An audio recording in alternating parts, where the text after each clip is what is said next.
like restless, and he will be yelling right from the back of the hall, "Help! Help! I'm dying!" Yeah, is that guy Help! that screams when I was like, Fanola, what are y'all doing to that guy? And how old? He's quite old, almost like in his 80s. Yeah, well, there's nothing in an 80-year-old man we want to see that's naked. No. She just gave him some tranquilizer or whatever. And that type of kids, if they have dementia or they're knocked him sundowning, completely. yeah, if they're sundowning or they have dementia, that's different. But wouldn't it be nice to watch Netflix your whole shift? But it doesn't work that way.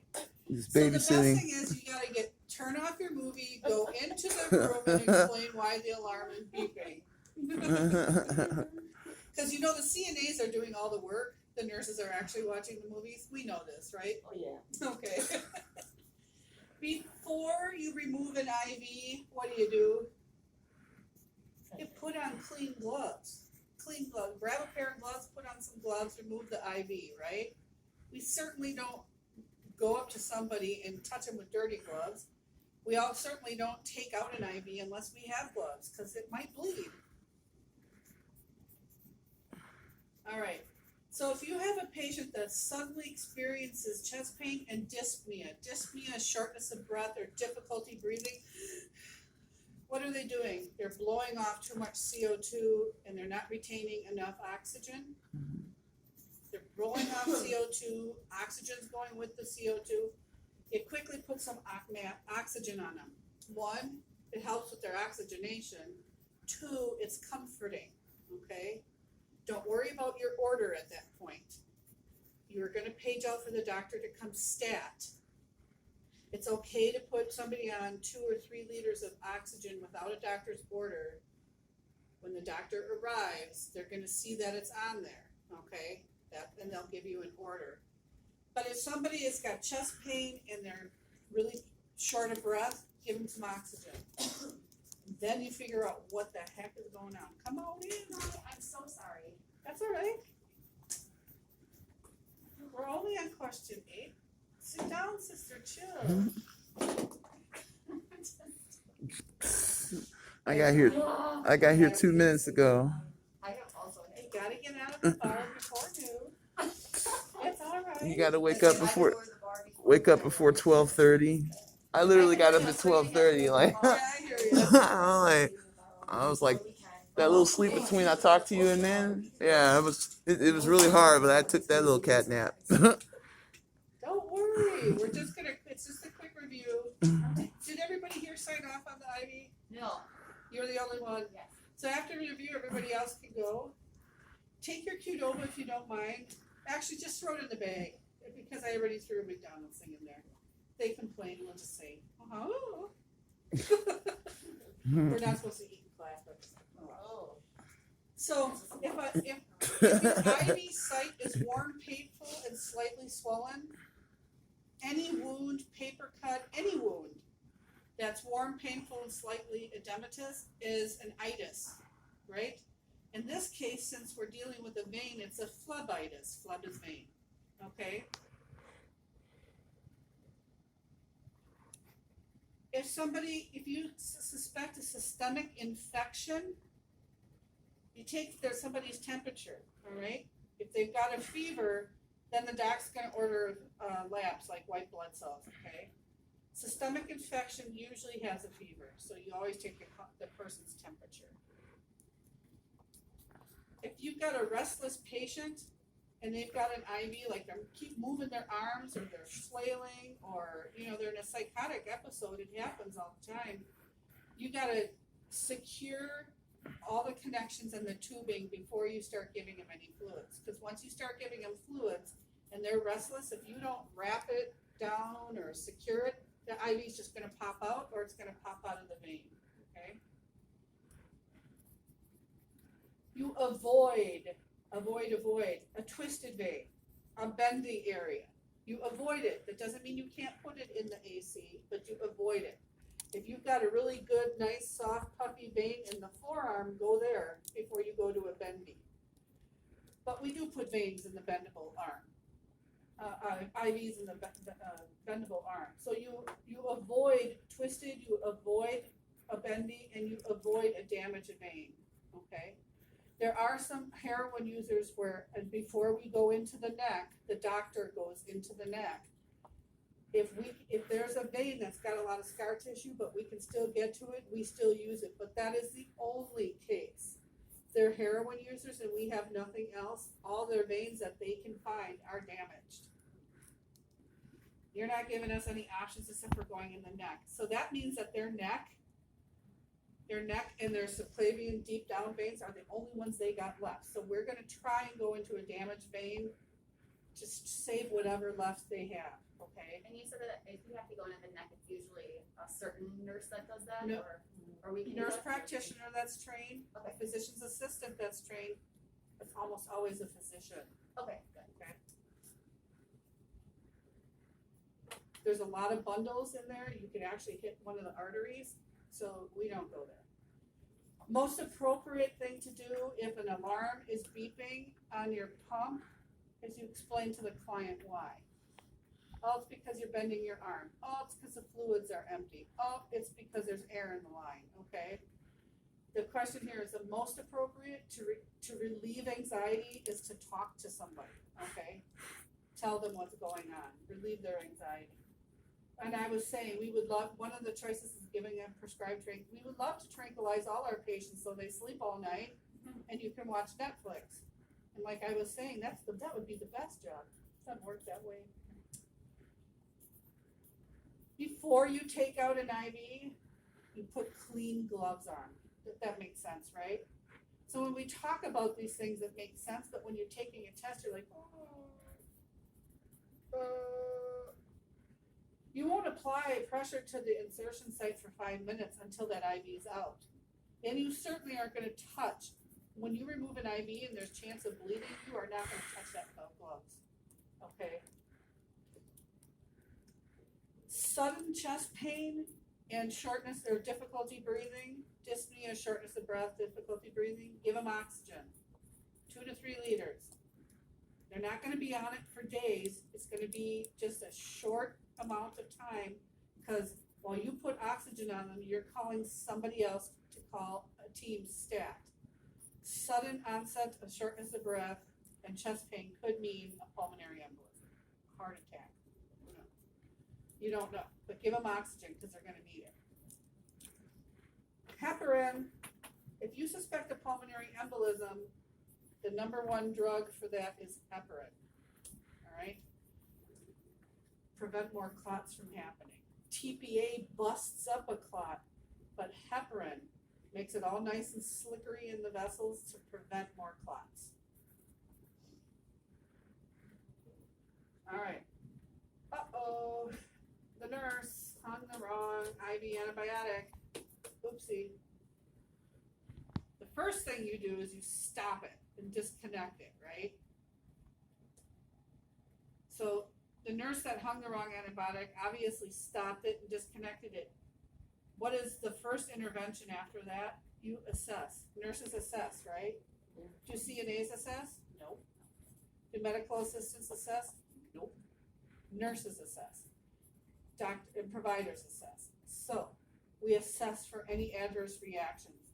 Then we notify the health provider. Then we file an incident report. By the way, if you ever hang a wrong medication or give a wrong medication, there is an incident report that does get filed. It is not punitive. It is not so that they can say, oh, this is exactly what we need to get them fired. No, it is used as a learning opportunity, okay?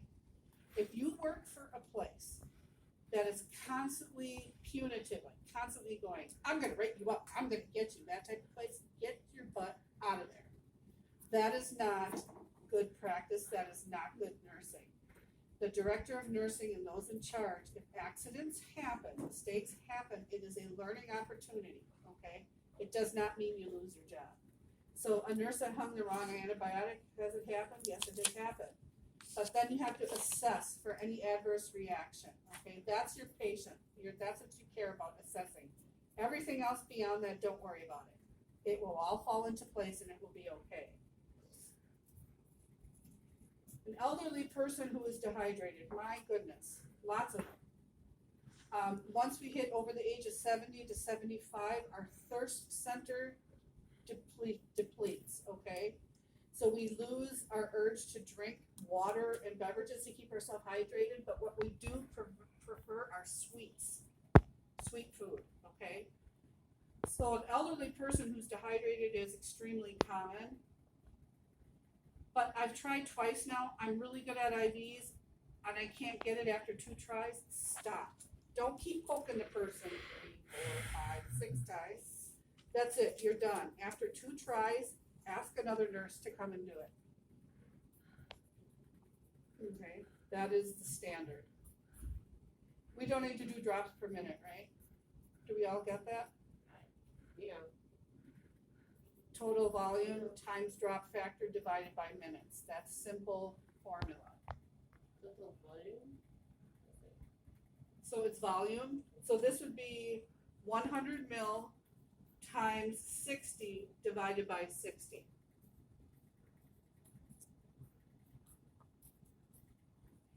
So 100 mil, it's 500 milligrams, don't get confused there. It's 100 milliliters, total milliliters, times the drop factor, which is 60, divided by the minutes. So it's 500. 500 milligrams, Times 60. that's the dose. No, you can ignore the dosage, don't look at the 500. Don't look at this, That's a Oh, okay, distractor. that's milligrams, that's weight. That's We're a looking for the 100 mil of the volume. That's an NCLEX question. That's a 100 and 100 ml times times 60, here's your drop factor, 60, divided by 1 hour. 60 minutes. Okay. Here's another one. Zantac 50 milligrams has nothing to do with what your formula needs. You're just plugging in numbers. This is an NCLEX question. Don't pick 50. That's weight. That's milligram. 100 mil. 100 mil times 10. Your drop factor is 10 right here. And look at that. Your question is already in 20 minutes. You don't have to change it. So it's 100 mil times drop factor of 10 divided by 20 minutes.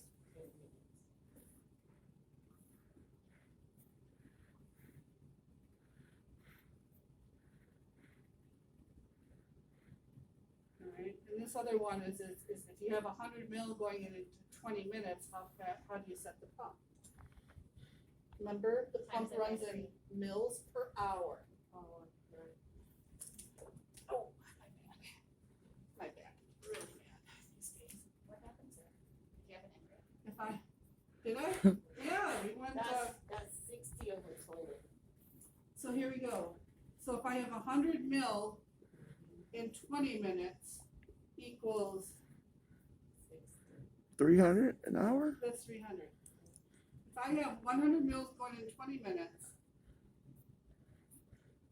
how many goes in 60? Remember the pump runs over 60 minutes, right? 1 hour. 100 times 60 equals 20x. 60 equals 20x. 20,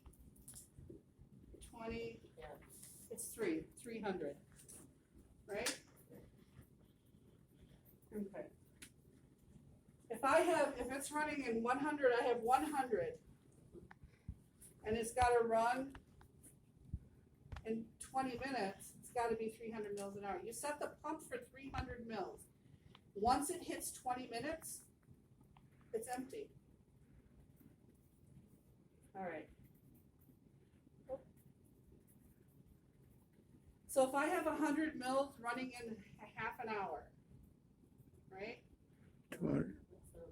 200? Must be 200. All right. I have to set the pump for, remember the pump only runs per hour, not per half an hour, not per 15 minute runs. So if my pump says I gotta run 100 mil in an hour, if I set the pump to 200, that means in 30 minutes it'll be empty.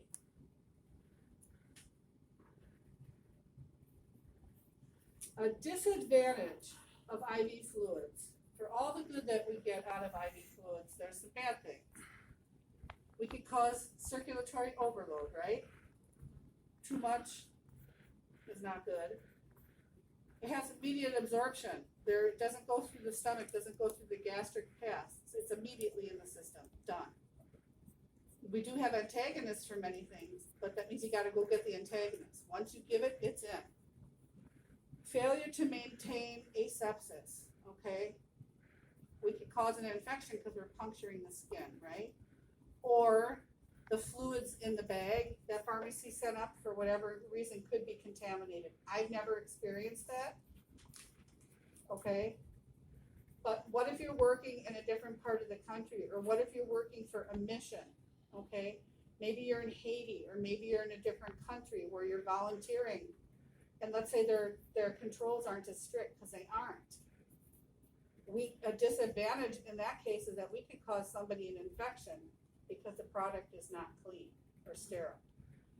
That's always a possibility. Remember, we're puncturing the skin to put an IV in, and through that IV, we're putting in a whole bunch of things. If we don't keep cleaning the area with alcohol, we're not doing the patient any favor. We're going to give them a local or a systemic infection. Okay, what do we do to decrease needle sticks? None of us want a needle stick, okay? If you're pulling out, you're starting an IV and you puncture your finger with a clean needle, a sterile needle, you really don't have anything to worry about, do you? You go to the sink, you rinse your finger, put a little alcohol on it, and a Band-Aid, and you're done. If we stick ourselves with a dirty needle, we don't know what's floating around in that patient, do we? Okay. So you got to be familiar with your equipment, okay? Does my needle have a safety cap on it? If it does, you better use it. Don't just throw it in the sharps as an open needle. Engage that safety cap and then throw it in the sharps. You got to know your equipment. Use those protective safety devices when they're available. That's why they're there. And you throw your needles in a sharps container. You don't throw them in the garbage, because then actually the housekeeping people, who are the hardest working people ever, it's kind of mean, right? I can't even imagine what they have to deal with. I know what we throw in garbage cans, and I can't imagine having to have to deal with that. It's the same thing in laundry. Don't leave an exposed needle or anything sharp on the bed and then just roll it up in the laundry and throw it in the dirty laundry bag. Because there's people downstairs that are opening those bags, right? And they're wearing gloves, but they're wearing regular gloves. They're not wearing, steel gloves. So we always have to be aware of those that are working just as hard as we are, or harder.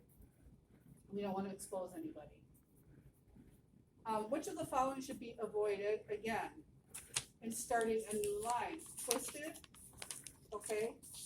We're not going to use a twisted vein. We are not going to use an arm that has anything dialysis vein related, okay? Avoid that whole arm. That arm is that patient's lifeline to dialysis. And we're not going to use an arm that's very swollen, edematous, because of lymph node issues, right?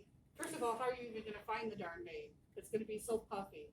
Second of all, does it make sense to try and access a vein in an arm that's maybe 2 or 3 times the normal size? Of course not.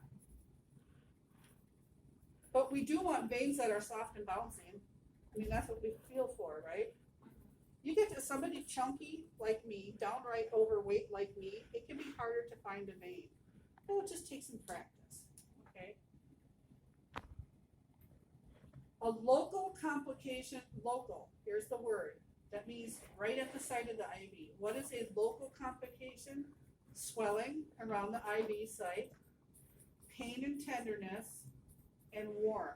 Whenever we have a little skin infection, if you've ever got a cut and it got a little inflamed and drained a little bit, you put some Neosporin on it for a couple of days, keep a Band-Aid slapped on there and it goes away, right? But if we were to touch that, it'd be warmer, it'd be painful and tender, right? And it'd be a little swollen. Fever and malaise and increased pulse and respiratory, that's systemic. Okay, that's systemic.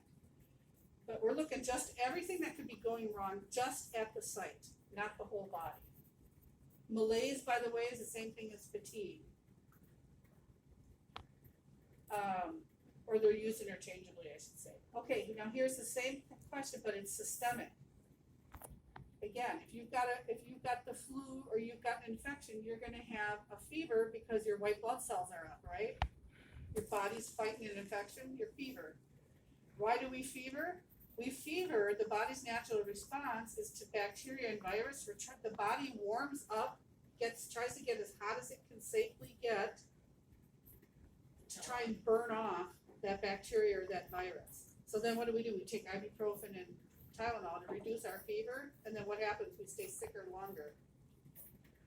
But that's just modern medicine. We dump pills for everything. So a systemic infection is fever, malaise, which is fatigue, and increased pulse and respiratory rate. It means your body's reacting. What's our first priority for preventing infections? We wash our hands. So we know that, look at this question. The answer is, your answer has to be in mil per hour. You do not need drop factor, right? It's a trick question. If it's mil per hour, drop factor has nothing to do with this. So in this case, it would be 250 divided by 4 hours and 15 minutes. That's all it is, right here. That's how you get your mils per hour. It's the total volume divided by hours. Okay, So 4.25, you said? 4.25 hours, exactly. It's not 4.15, it's 4.25. Here's another one. We don't need drop factor. Forget this drop factor. It's asking you the flow rate, mil per hour. Here you have 1,500 mils divided by 7. 1.5 liters is 1,500 mils. Mil per hour versus GTT per minute. Here's another GTT. All right, which of the following clients would least likely develop fluid overload? Fluid overload goes, our soft tissues are all swollen in our lungs, right? Don't focus on pneumonia. Look at your choices. 95-year-old man. 95-year-old man, are all his organs working at 100%? Shouldn't be. It's just a fact of life. Are they necessarily on death's bed because they're 95? No, but their lungs don't work as well, their liver doesn't work as well, their kidneys don't work as well. They may be working just fine, but they're not like they are when you're younger. That would be, he's at a risk for fluid overload because that's called the old or the old elderly. So we now have infant, toddler, what do we have? Child, adolescent, young adult, middle adult, elderly, right? Yeah. We now have, since people live Old, over the age of 85, old, and very old. old elderly, okay? This is an old elderly. 95, man, you're up there. So a 57-year-old with renal, by the way, if he's wealthy and has a lot of money, Hey. anyway, just make sure you're the beneficiary, just a little thought. Anyway, I know. chances are you don't even have to do anything with the guy. Just give him a little hug and he's over. That's about it. All right, here's a little joke off topic. Why do we give Viagra to old men in nursing homes? So they don't roll out of bed. That's funny too. Okay. I'm like, so we killed him? I don't get it. Like, I can't. That's not good for them. It's hilarious. That's funny though. Anyway. All right, 95-year-old guy. All of his major elimination organs probably are not at 100%. 57-year-old person with renal failure, their kidneys aren't working. Oh yeah, they're going to go into fluid overload. How about a person with heart failure? Their heart's not pumping well, they're going to go into fluid overload. The least likely person is a 29-year-old with pneumonia. Probably this often with pneumonia, we give them a dose of antibiotics in the ER, IV, then we send them home with antibiotic pills. okay? If you take off the sterile cap off your IV tubing and it hits the top, that sterile top tip hits the top of the medication cart, there is no 5-second rule. No 5-second rule like we do with our children. We get new tubing, okay? Does it seem like it's a little overkill? Who knows? I could have just sneezed, right? I could just sneeze, not unbeknownst to me, I actually now, the flu is in my system, I just don't feel it yet. If I sneeze on that cart and my tip touches that, believe a virus, how long does it last usually on an inanimate object? 72 hours, okay? Just little tidbits. We're not doing grams, this is just a study review. This is a similar exam, but it's not the exam. We're not doing grams, okay? We had, I think I told you we had a faculty meeting, you guys are getting too much math, Yeah. okay? Oh, okay. Well, I got really good at it. What? Pharmacology, clinicals, here, right? Makes sense. You don't need to calculate grams, because quite frankly, in the real world, nurses are not calculating grams unless you're in a very highly specialized practice. So Oh, we're not doing that. I'm glad I learned it though. Those questions aren't on the exam. Yay. Super easy to calculate, but we're not doing it. So if you have 3,000 mil, I don't care what it is, 3,000 mils divided by 24, that's your answer, right? Mil per hour. If you have 1,000 mil divided by 125, will give you how many hours, okay? I've got 1,000 mils, I'm running it at 125 an hour. Well, when is it gonna end? In 8 hours. All right. If we apply a warm, moist compress to any vein, it increases the flow of blood, doesn't it? If we apply ice to a vein, it's still flowing, but it doesn't flow as fast. We are what? Homo sapiens? We are an upright animal. We are a warm-blooded animal. If we were not, we'd all be in water. We'd be amphibians, right? So if you add something warm to a vein, it increases circulation, okay? Why is it that people we find that are 90 degrees, why do we have to warm them up, right? You don't warm them up too fast, but why do we have to, so their blood flows, right? If you're 90 degrees, your blood's not clotting right. You're clotting, you're cold. So you're gonna get blood clots. Anyways, the purpose of warm compresses is to increase blood flow, all right? That makes sense. Here's your answer. 3 hours. If you ever get a thing that says, how much longer will it run? Don't write 3.5 hours, because if that point looks a little too faded, it might say 35 hours, right? The correct way of writing an answer to this type of question is 3 hours and 30 minutes. Okay, 3.5 hours is 3 hours, 30 minutes, if you spell it out.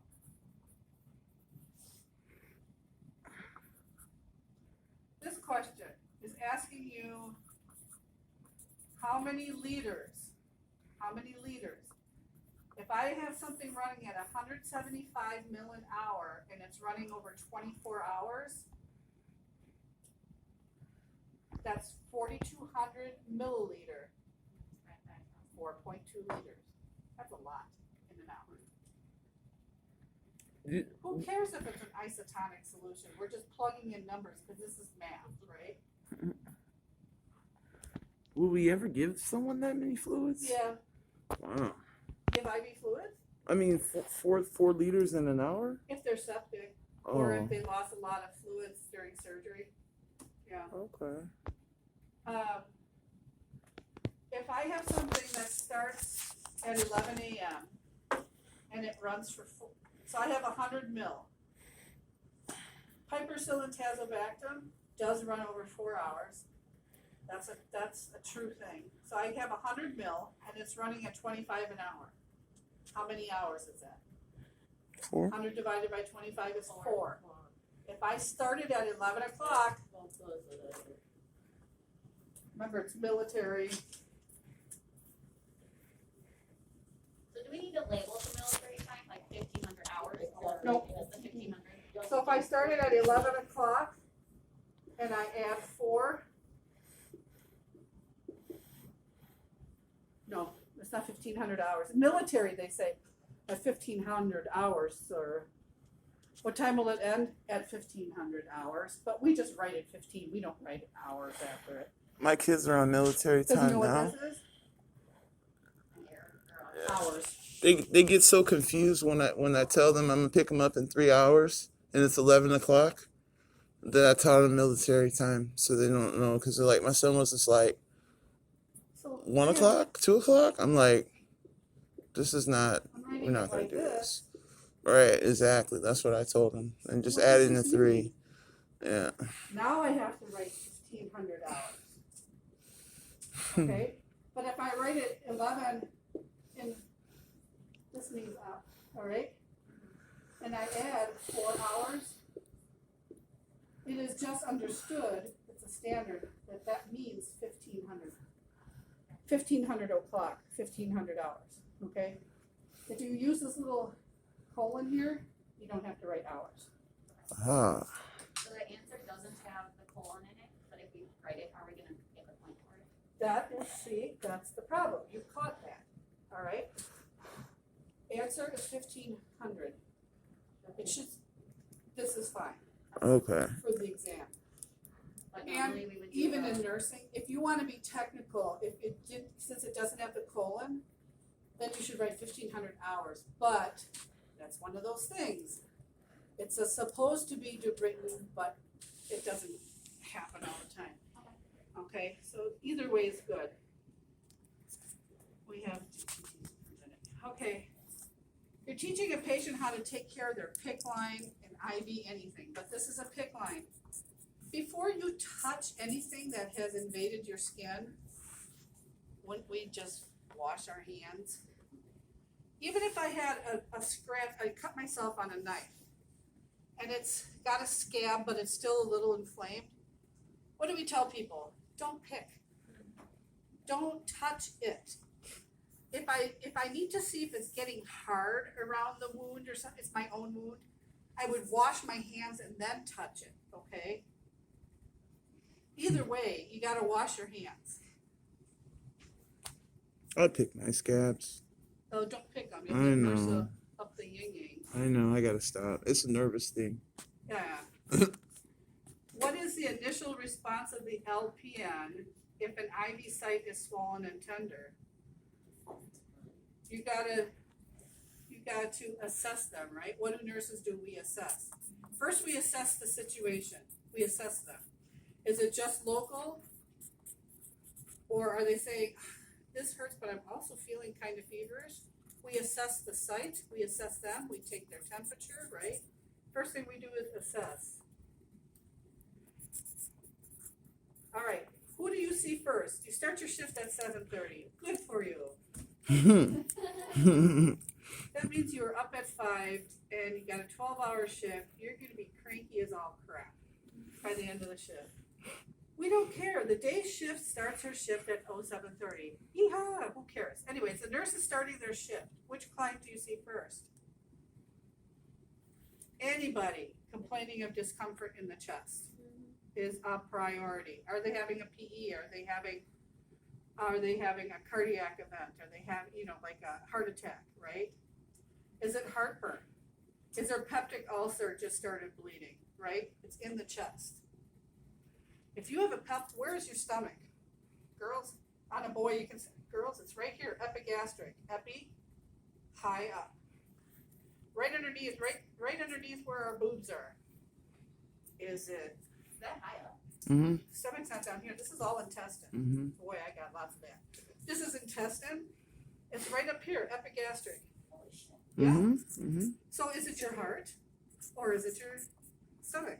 Right. Shouldn't I have Oh, ate that chili? Is that where Right. the top portion of the stomach has that cardiac region? It's called a Because cardiac it's like- sphincter. They touch each other? Cardiac sphincter, it used to be called a cardiac sphincter when you eat and then you get the GERD, Yeah. the acid comes up. Now it's called the gastric sphincter, Oh, but you might hear it called the cardiac sphincter. Why? Because it's right next, because that sphincter is here and it hurts right there. So people couldn't tell, am I having a heart attack? Or is it my cardiac sphincter? It's called the gastric sphincter now, okay? Has nothing to do with cardiac, but it can mimic a heart attack. If you've ever had some people have they come in, man, I'm having a heart attack, not at all. They're having a GERD attack, gastroesophageal reflux disease. But you can't tell because our stomach is right here And the it heart hurts. right there, right? Everything's right in And there. if you've never had a I heart don't care attack if you're before, skinny like you skinny chicks, or if you're heavy like me, it's all in the same spot. So That's great. if you have discomfort in the chest, somebody needs to figure out why. So you would see them; they are a priority, okay? And then you're going to say, what's going on? You're going to take their vitals, that type of thing, and then you're going to let the doc know. And then somebody will figure out what's going on with them. But the answer to the question is you would always see somebody with chest pain first.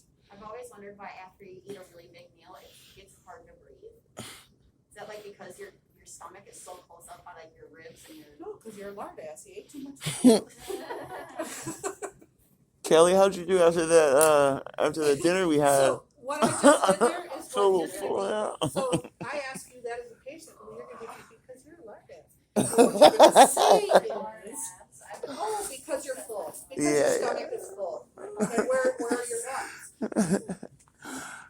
Our teacher took us out to clinical, and I see Kelly's, but I think she was trying to order more than she could chew. I'm like, I don't think she can eat all that. She was sharing it with us. I'm So like, everything's right there. So when you're You full, can't even it pushes handle up it, on your like- diaphragm, your stomach. yeah, Where are your lungs? You feel full. You just feel. yeah. You That's don't even want to take deep breaths because you're just too full. why they tell It's all right COP there. people not to eat. COPD, don't eat a big meal because you can't breathe In all after. seriousness, though, you take somebody my size, everything's right there, right? But now you've got a lot of extra fat layer and stuff. So when you eat a big meal, you are really feeling good. Right. Nobody's fault but our own. But I'm just saying. I feel you. So I can't tell. I can't see you until I run labs, until I do an EKG, right? I can't tell if it's cardiac or stomach. The only way you're going to be safe, though, is by taking care of the chest pain first. Right. All right. Who do you assess first? Anybody who's on heparin that's bleeding anywhere, you assess first, period. Bleeding on heparin is a problem because one of the biggest dangerous side effects of heparin is bleeding. Right. All right.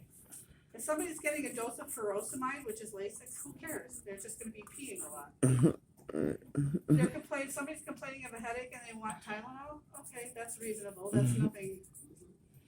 A client is requesting morphine. Of course they are. But heparin and bleeding, and they were shaving. First of all, you got to ask yourself, why didn't somebody tell them they can't shave if they're getting enough heparin? You can't eat potato chips or tortilla chips, anything sharp in your mouth. Have you ever done that where you're eating a chip and it gets in your gum? If you're on heparin, that's gonna start bleeding like a stuck pig. Okay. If you have to actually, when somebody's on heparin drip, don't even use a regular toothbrush. They use a sponge to brush your teeth.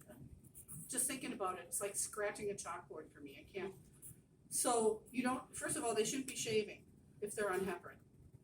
Something sharp on your skin, they can just bleed. You might have to hold pressure for 15 minutes. Okay. No little pieces of tissue. No. That's not gonna work. They're just gonna have to go hairy. And if it's grandma who grows a beard, just put a mask on her. Who would you see first in this case? Any numbness, period. If somebody starts complaining of numbness, are they having a stroke? What's going on? Are they having a mild seizure? What's going on? Is it the IVs? Vein is resting on a nerve? That would be the nice scenario, but they could be having a stroke. Any numbness, you have to see first.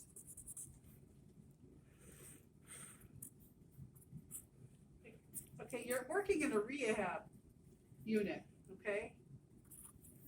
Who is the least candidate for parental nutrition? Remember, parental nutrition is your last ditch attempt for nutrition, and it has to go through a PIC line or a central line. Somebody recovering from major GI surgery, they're a candidate for parental maybe.